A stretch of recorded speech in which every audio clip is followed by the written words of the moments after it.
Hello, listeners and viewers. Welcome to Intermission, a conversation series between artists. Intermission is the Hawaii Chamber Music Festival's exclusive online channel with Broadcast Hawaii. I'm your host, festival founder Chris Yick, and today we have special guest, double bassist Jeremy McCoy with us. And for those of you who don't know, Mr. Jeremy McCoy is actually going to be my teacher for the next 2 years. And we've had this relationship going since about 4 years ago when I was applying for Manhattan School of Music as an undergrad. And we've been keeping in contact. We've seen each other in Napa. We've taken some private lessons together. And now for my master's, I will be studying with him at the Manhattan School of Music. So with all that being said, aloha, Jeremy. How are you doing? Aloha. Here's Nice your to see you, virtual lay. Chris. Yeah, virtual lay. Virtual lay. So, I mean, wow, what a crazy time you live in. Let's get right into that. I mean, how have you been doing during this pandemic so far? Well, the Met had its last service on the 12th of March, I think, Hmm. and then closed its doors. And it's uh, it's a very expensive operation to run. Most With definitely. what most people would say is an insufficient endowment. Sure. Anyway, they furloughed the entire company Hmm. effective the end of March. Hmm. So it's a big hardship for everybody, Most and definitely. it forced me to assess my possibilities. I've been with the Met for 35 years, Hmm. and um, having joined as quite a young person, I still I've been thinking of going to a different phase of my career, different mix of playing and teaching. Hmm. And because I qualify for my pension and have done for a number of years already, I Hmm. decided that I would, in fact, take my retirement from the Met, Wow, which that's big is news. a very um, welcome thing to be able to do Sure. at this point. Um, so I'm very fortunate to be able to do that. Hmm. Of course, I put in my time. I've earned that pension, but Sure. it did this COVID-19 pandemic sort of forced my hand a little bit, and I moved my plans forward maybe a year or two Hmm. earlier than what was my plan. But I think it's time. In a general sense, it's time for me to move on to that different mix of things that I was planning to do, and I'll have much more time to devote to teaching you and the others at Manhattan School. I have 9 students next year, which is a pretty sizable number for Manhattan School. Yeah. And, it has to work in coordination with my fellow teachers, but I can at least maintain that number.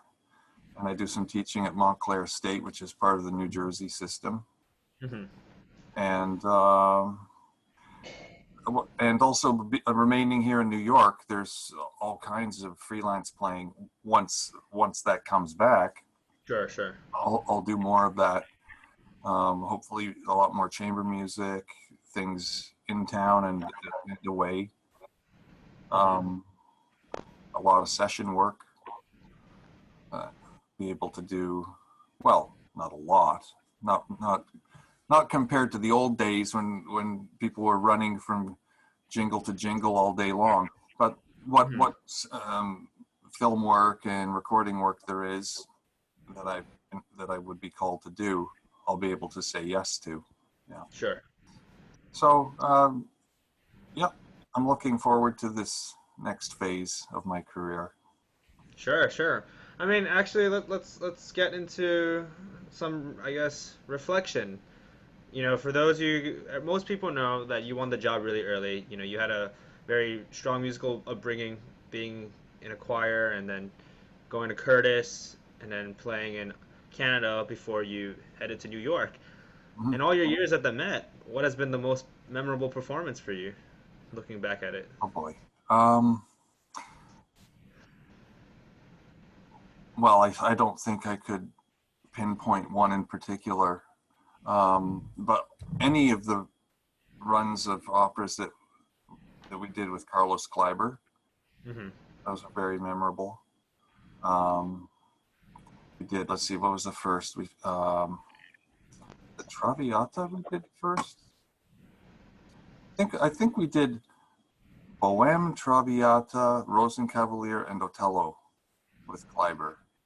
Oh, So that's awesome. a nice mix, and yeah, those were absolutely highlights. I remember a run of uh, both of the famous Tchaikovsky operas, Pikdam and Onegin with Hmm. Ozawa. Those were those were fantastic. More recently, the runs of Kovanchina and Ariadne with Kirill Petrenko. Hmm. Uh, but there are lots of others. Those those really stand out. The, working with those three conductors, I think, are the top highlights for me. That's awesome. And I guess all those years of opera experience definitely influence your teaching, right? So I mean, what made you sort of dive into teachings after having a performing career for majority, or I guess starting from a young age? How did you get involved with teaching? Um, well, teaching in earnest didn't really take that up until maybe 10 to 15 years ago. Hmm. Um, but all along, I was helping friends prepare for auditions, not just bass players, but Sure. lots of other instruments too. Um, and that's sort of coaching context. That's a type of teaching, right? It Yeah. makes you think about how you do certain things yourself. Hmm. Become a little more analytical. Hmm. Um, not that that's not part of your own private practice, but you do have to process more step by step when you're trying Sure. to convey that those processes to another person, right? Yeah, definitely. Um, yeah. So what the reason I wanted to do more teaching is that, well, once you if you have these wonderful experiences and you feel that over time and with experience that you gain some mastery of what you're doing, Hmm. then you form very strong opinions about how the instrument should be played, Hmm. about also very strong musical ideas, and then what you want to those strong opinions sort of boil down into a desire to wanting to pass that on to the next generation, right?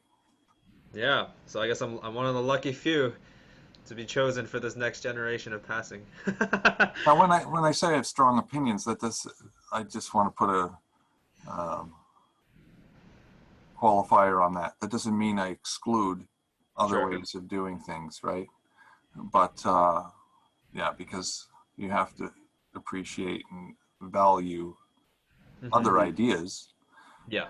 but you don't want to see the things that you personally value um, disappear from the scene, right? Sure. Sure. Sure. Wow. So I mean, since you've been you've been teaching for a while now, but I mean, how has that changed for you recently with this sort of online teaching? Because I remember we were just like, yeah, I was at MSM March 5th, and then I came back to Georgia, and then everything was gone. It's like everything shut Oof, down. yeah, Right, so then you had to shift gears quickly, right, as a teacher. How has online teaching been for you? not too bad. It, and I think most teachers and students both think that it Hmm. worked pretty well. Sure. It, it's not ideal, Hmm. but it can work quite well. I tend to grab a student space and want to demonstrate things, right? Sure, sure. I try to use my words, but a lot of the time it's just easier to demonstrate, right? Sure. Yeah, absolutely. And not just easier, but I think maybe more valuable for the student as Hmm. well. Just, Hmm. um, but so you don't really. Yes, you can set things up. Maybe not in this alcove like we have here. It's a little Hmm. too tight to fit an instrument in here, but you could set up a very good teaching online studio, right, where Sure. you can demonstrate. But Yeah, it's still there's a lot of distance there that you yeah. don't have in the live situation. Um, so I feel like I've had to flex my different teaching muscles, right? Hmm. Um, and learn to express in words more clearly. Uh, Hmm. so I think actually this experience is going to be very good for all teachers Sure. to have those challenges. Coming out of this, we'll probably all be better teachers. Yeah, yeah, most definitely. I think, if anything, this is interesting because when I've talked to other musicians, their thoughts have been sort of just like this is the first time musicians really have to utilize technology essentially that has been existing for a while because the idea of Zoom calls and FaceTime whatever isn't new, right? This is an interesting way for teachers to implement their pedagogy on a more virtual basis, but also just like this could be intriguing too because this could be a way for teachers to now recruit students if they get a hang of this technology really well. Right. Like for instance, reaching your main audience, which is your target audience is way out in the middle of the Pacific. Yeah. So it's a pretty expensive lesson to come to New York, isn't it? Sure. Sure thing is. Um, but yeah, I think you're absolutely right. It could turn into a very valuable recruiting tool. Hmm. Yeah. Wow. Now, I mean, now that you're shifting gears to, I guess, your love for teaching, let's get into that. I mean, for those of you who don't know, I chose Manhattan School of Music because I felt not only was New York going to be a fantastic place for what I want to do in my career, but also the opportunity to study with Mr. McCoy was, too good to pass up. Lots of my mentors have said he's a fantastic musician, which I can agree, and sort of his experience combined with his artistry created obviously fantastic double bass playing, but someone who would be a good mentor for me. However, my sales pitch isn't what counts at this point. So let's get into the teaching aspect. I mean, what is your approach to teaching? Well, working with someone at your level, Hmm. where you have the rudiments and well beyond rudiments in place, right? You're playing virtuosic repertoire already. Um, so at this point, we're going to be working on refining your playing, right? I mean, we're gonna look carefully to see if there are any remnants of any issues that are deeply rooted that we can correct. Hmm. But I know you're. Can I speak about you specifically as Sure, the sure, guinea sure, pig for this answer? sure. Yeah, I don't see any like um, terrible habits that would be an obstacle to your progress. Hmm. So we'll be able just to. We're going to work a lot on sound. Hmm. I mean, I think it might be because of my um, growing up as a singer, right? I'm no singer now. I don't have a very good voice. Sure. Uh, I'm not sure I even had a good voice as a boy soprano, but that training, the training as a singer, I still, as an instrumentalist, think about music like a singer does. You know, Yeah. when I'm playing, I'm singing up here, Sure. not audibly making a noise, not a la Keith Jarrett or someone like that. But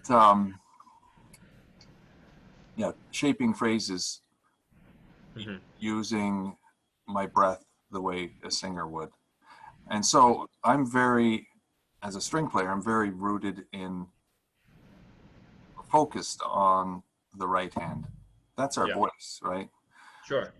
So I think that is my greater strength as a player, Hmm.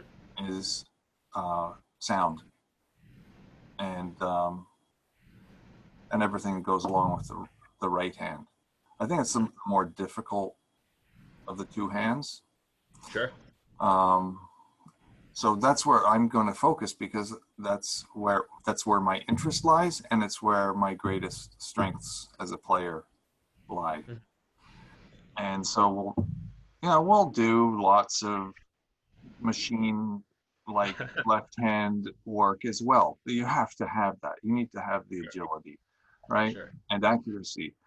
But I want to work a lot on sound. So exploring, uh, the envelope of volume and the full spectrum of colors, and how do we create all of that? What elements do we have to work with to create the widest variety of sounds Hmm.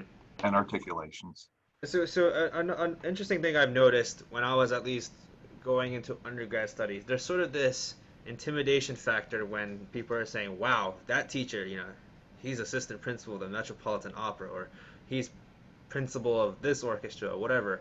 They feel like because of that title and status, they have no chance to sort of study with someone as prominent as you. So what are you what exactly, I guess not the secret per se, but what exactly do you look for in a student when you're trying to teach them? Is it just sort of you want to give them a try, or you see potential, or there's a talent factor? What is your, I guess, recruiting approach in that sense? Yeah, potential is huge. Um, in fact, I can share with you how we're asked to grade Hmm. at Manhattan School for Sure. auditions, for applicants. You have to give a grade um, for specifically for potential, and Yeah. oftentimes with double bass, it's becoming less and less so, because more recently people have started playing bass at a younger age, but Hmm. not but still there are people who don't pick it up or don't transition from, for instance, being jazz players to an interest in classical playing until Sure. their late teens, right? Yeah. Yeah. Some even not until they're in college. Hmm. So, but what I'm getting at is, because compared to other instruments, you often see students who haven't been playing all that long yet, Sure. Yeah. right?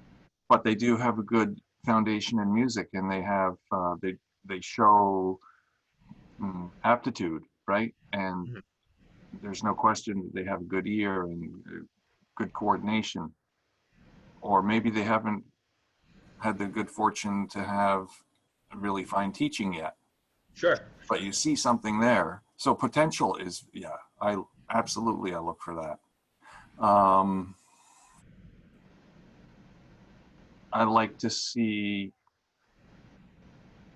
a player that is in a stream of playing that Hmm. will, because, and also it's not just for me to recruit sheer numbers of players. It's so, Sure. because at Manhattan School there are those three other excellent teachers, right?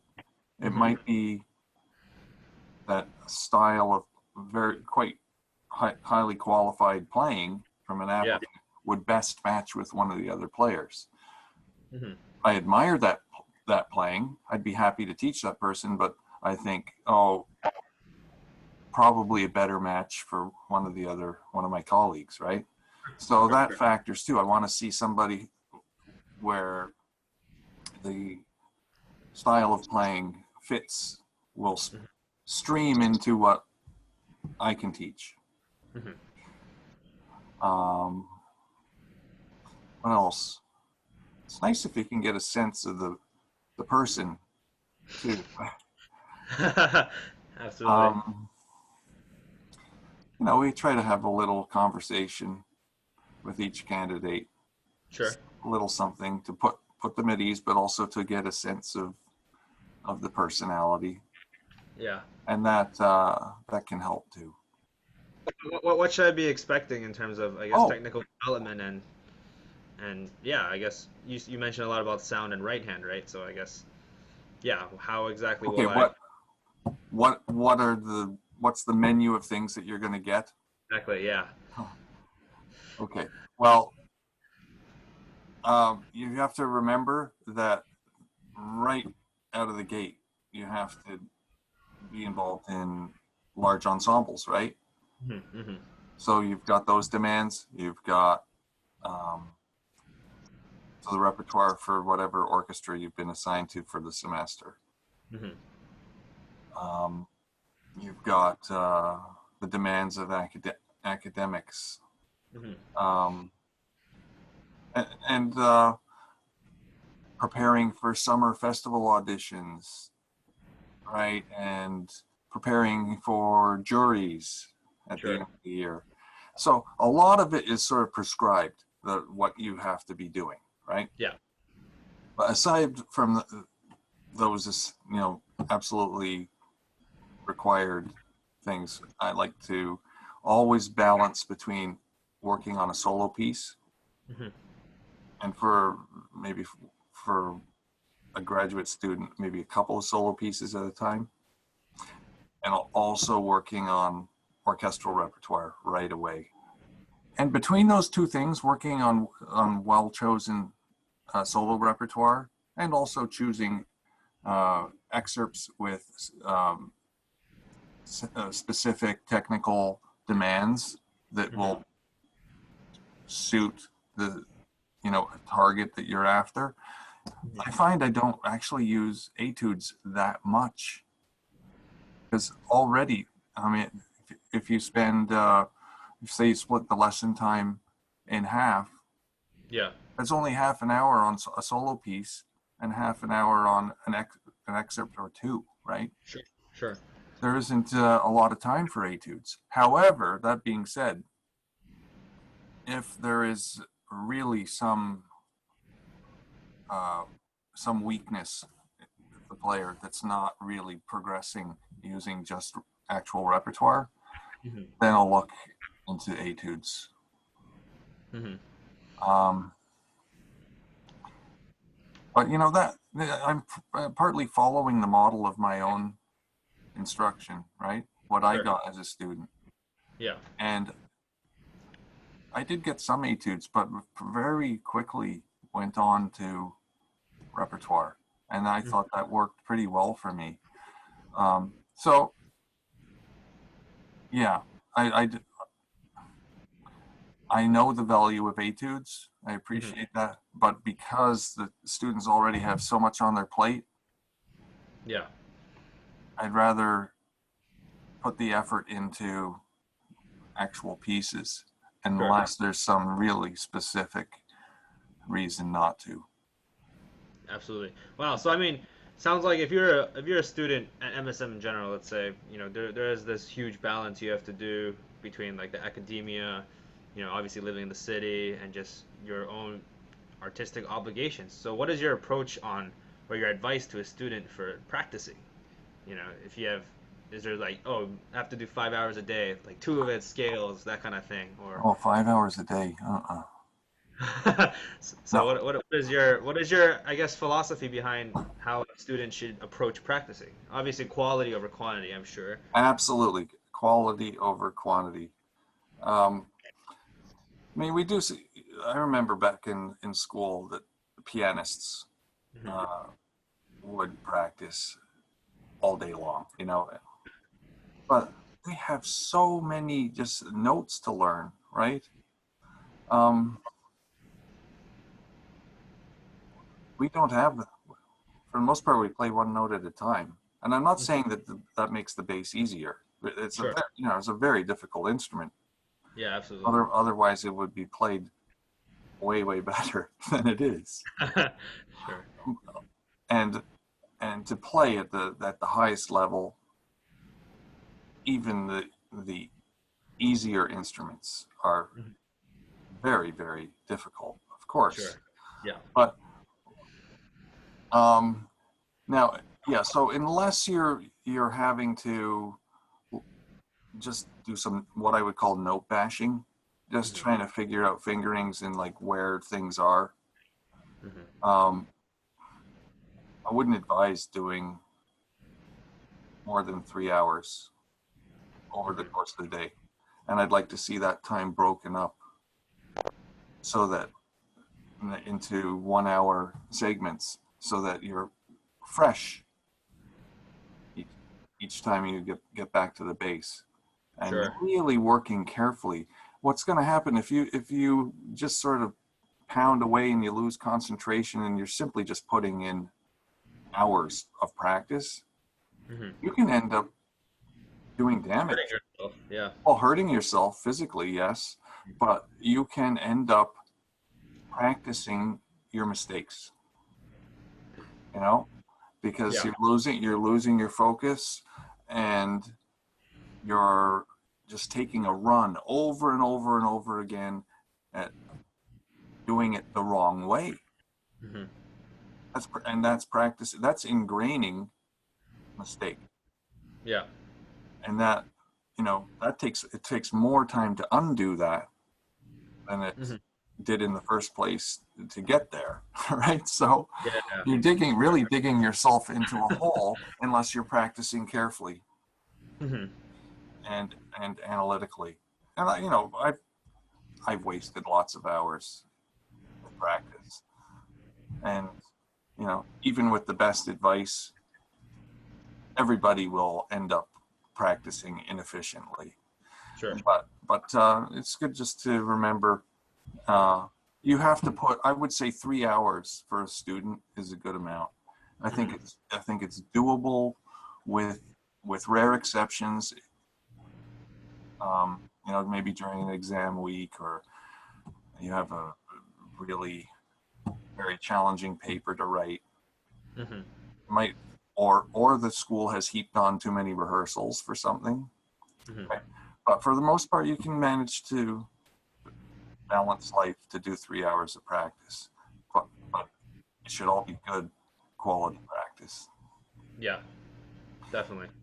Yeah, and the first segment of the day should maybe include some scales and arpeggio work, right? Some kind of very simple but challenging, elaborate warm up. Some Mhm. technical exercises.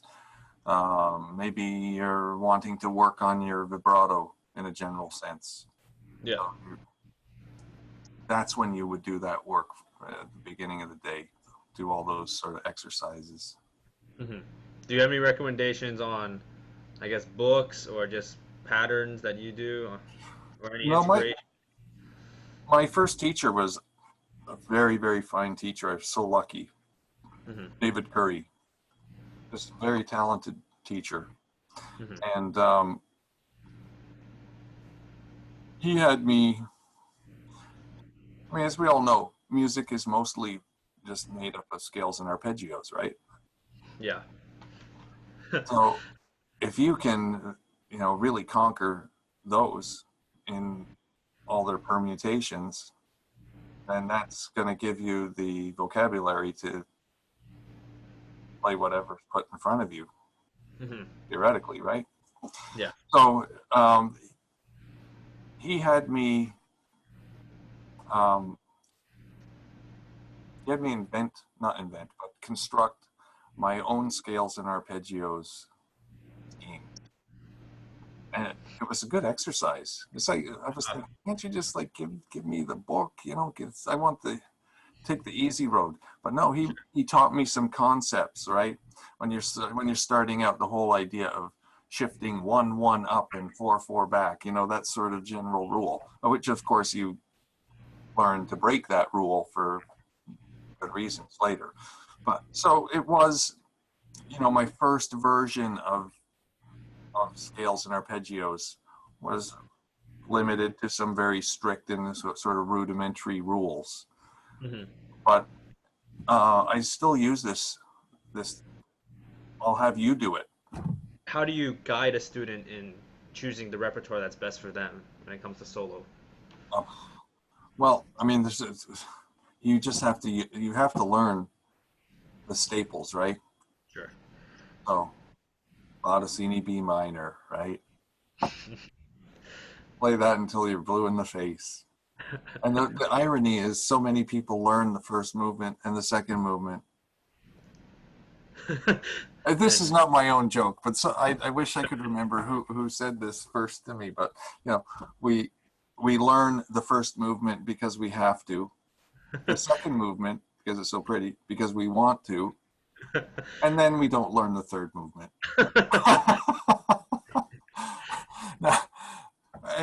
Now that's not really true, of course, but Sure. you know what I mean. Yeah, yeah, absolutely. So, I mean, unless you've had the opportunity to perform the entire concerto, Hmm. probably the third movement is the weakest one, right? Yeah. Yeah. You should learn the little salon pieces of Bottesini, right? The Elegy and the Reverie and the Tarantella. Maybe one other, the Alla Mendelssohn or Sonnambula Fantasy, or, Yeah. there are lots of very charming genre pieces that he wrote. Hmm. But you don't want, with all the other things there are to learn, you don't want to just go through the whole library. Yeah. Because you need to explore other things too. I do think, Baroque sonatas are very important, right? And so for an undergrad, might take an undergrad back to, even if it's something they feel that they've already done well, maybe go do a Vivaldi or Marcello sonata. Hmm. The Baroque sonatas have a lot more bowing figuration demands than some of the advanced romantic pieces, right? Sure. Yeah. So, and then for the advanced player, in terms of Baroque sonatas, there's the gamba sonatas of J.S. Bach. Hmm. Learn at least one of those. And then we have Hindemith Sonata. I think you should learn that because it's an attractive piece. I like it. Some people frown upon it, but I think it can be played very well and very, with the right approach, it's a successful piece and a Hmm. good piece of music. Bach suites, everybody wants to play Bach suites. Yeah, because they're wonderful music and they're difficult, right? Very, very challenging on bass. Very challenging. And they're asked for. People Yeah. want, so you have to spend some time on that. So what do you do in a situation where, the school year is long and grueling on its own? How do you keep your students motivated, keep them inspired, especially during times of like frustration? I mean, I think we've all been there where there are auditions coming up and we keep, we're practicing the same stuff, not really like seeing how we're moving forward, or we're just really just not motivated because we just didn't do well at a recent concert. Like, how do we pick ourselves up? Like, how do you engage with the student in those kind of situations? Yeah, like the student who feels that they've just plateaued and they're not really Yeah. pushing forward. Yeah, that's a tough thing. Uh, Sometimes it's good just to maybe move to something else for a while. Hmm. Now, um, you don't have to conquer a piece in a straight line, if or even a technical challenge. Like say you really struggled with spiccato and it's just not happening, you know? And like I want spiccato, the way I teach it, I want it to end up being super easy. Like there's no effort to it. Hmm. Very relaxed and easy. Like you could do it all day long. But for Hmm. some students, especially if they've, when it was first introduced to them, if they were tight, there's Hmm. a lot of tension. Uh, that can really, even if you can somehow kind of make it work, Hmm. not doing it right, so they can. And I really want my students to learn to do it the way I can do it, you know, Sure. very easily Hmm. and relaxed. Um, that can be a very frustrating process. Yeah. So as a teacher, you have to recognize, okay, hold it. We need to put this away, or not entirely, right? Just Because take a step the back. spiccato is going to be always in your face. Sure. You know, when playing orchestral rep, it's gonna be there. You can't really Yeah. put it away, but maybe give just a breather, right? Because it can be demoralizing, and you know, if you're demoralized, you're not going to practice, and the whole thing sort of spirals downwards. Yeah. um, yeah, it's just being sensitive to and observant of Hmm. what's going on, and to have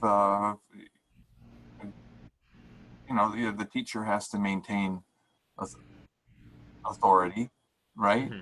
However, you want to have a friendly interaction too, so that your student always feels totally at ease sharing if there's frustration or Sure. Sure. like a mentor, right? Yeah. I guess let's slowly start wrapping things up.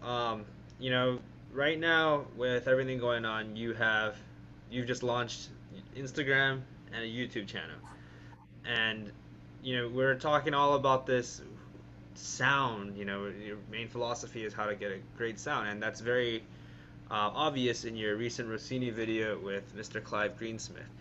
So I guess the question is, obviously you're going to be churning out more content, but what is the key to getting this great sound that you talk about? Relaxation, being even from picking the bass up, Hmm. feeling balanced and relaxed, right? Hmm. Uh, Finding whether you're a sitting or standing player to find that balance so that you can play with, I don't want to say straight lines, straight is, we're not set up to be, we're not stick people. Our limbs don't hang like sticks to our side, right? Sure. There are bends even when we're draping our arm, right? Hmm. But but just to take a natural posture, right, with the instrument, which allows you to use the advantages of gravity and to drop your weight onto the bass so that as much as possible we're drawing sound in a very relaxed manner. Now there are someone was playing passages from Salome for me this morning, Hmm. been giving a series of lessons to the National Youth Orchestra of Canada students. This guy Peter was playing Salome for me, and I did Hmm. say, well, this is like a real psychodrama of Strauss. You know, Sure. very fierce passage. That's what that's an example where we actually want to take a very muscular approach with bass, right? We want, yeah, we are using our weight still, but we're also adding force to get an intensity of sound. Yeah. But anyway, as just your baseline for playing, you want to be able to generate a very full sound with minimal effort. So balance, all the ergonomic elements, right? Everything easy. Having a good bow grip, which allows you to transfer from the arm to the string, right? In a relaxed manner. No pinching. You don't pick up the bow like, if you're a French bow player, like a pair of tongs, right? Mhm. The bow sort of nests in the hand, and you have a nice, deep, and relaxed transfer of weight to the string. Now for articulation, we want to be able to use all the bow. You know, I want everybody to be a player who goes right from the ferrule of the frog to the tip of the bow and use all that length. But when we have very quick passages with lots of articulation, do not use too much bow, right? Sure. That is the thing that slows, it messes up your stroke. It takes away from what you need. You need to have a very good way of addressing the bow to the string, so that you can take a very, very super short stroke and still activate the string. If you don't have good contact, a short stroke is not going to activate the string. If you're not using weight properly, you're not going to have enough weight to help activate the string with a very short stroke. But anyway, what I was going to say is, usually when people can't play, say, something like Mozart 35 Finale, they can't play fast. It's more often a problem of the right hand than the left. Yeah, there's left and right coordination, but it's very few people don't have the dexterity in the left hand. But many people can't play fast enough in the right, simply because they're using too much bow. So almost always that's the problem. And then, you know, if in a master class, if I say to a student who's doing that passage, Mozart 35, just use less bow. I say that simple thing, and all of a sudden it sounds way better. Makes me look like a genius, right? But yeah. Well, I mean, I guess this is a good time to conclude and wrap things up. Mr. McCoy, this has been a wonderful conversation, and I'm definitely looking forward to the next 2 years in New York. And for those of you who are interested in studying with Jeremy, he is on faculty at MSM and Montclair, but also he teaches at NYO Canada, as he mentioned earlier. But of course, he's a very nice guy, so feel free to reach out to him on his website and shoot him an email. That's how we met, maybe a few years ago. And I guess bravo to you on 35 years at the Met, right? Yeah. Yeah, I'm very, very proud of those years. I was very lucky. It's a great era for the orchestra. Right when I joined, it was taking off. The orchestra was getting, you know, new opportunities and attention in the press and internationally, and so it was pretty exciting to be part of that upswing. That's awesome. During that was during my time that we started doing the Carnegie series and touring and recording as a symphony orchestra. I know that Yannick has plans to do more of that, you know, more touring with the orchestra. Awesome. There are going to be some, when things do come back at the Met, they're going to have a reconfigured season that was already part of the plan, not as a result of COVID-19. Sure. And that will open up some weeks for the orchestra to tour in other parts of the country and in Europe. Anyway, this is a very, very upsetting time for the company, and my heart goes out to my colleagues at the Met, those who are not as far along. as I am, Yeah, with number of years. Their circumstances are different. They have to just weather this storm, and sure. hopefully it will end soon. Yeah, definitely. Wow. So if you guys like what you hear and what you see, we hope you subscribe to Broadcast Hawaii. We'll be having more artists just like Mr. Jeremy McCoy, and we definitely need to bring him out to Hawaii sometime for Yeah, the festival. yeah, Is there please do. any last thoughts or any imparting wisdom? No, we can have a lesson when at some point over the summer. Definitely, we can get the ball rolling faster, so we don't have to wait till September, I guess.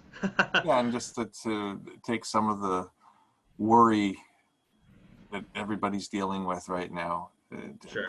alleviate that. It's hard to stay motivated all on your own, so we should schedule some meetups by Awesome. Zoom. Sounds good to me. Okay, Alrighty. take care. Well, I guess I'll see you in New York soon, though, regardless. Yeah, take care.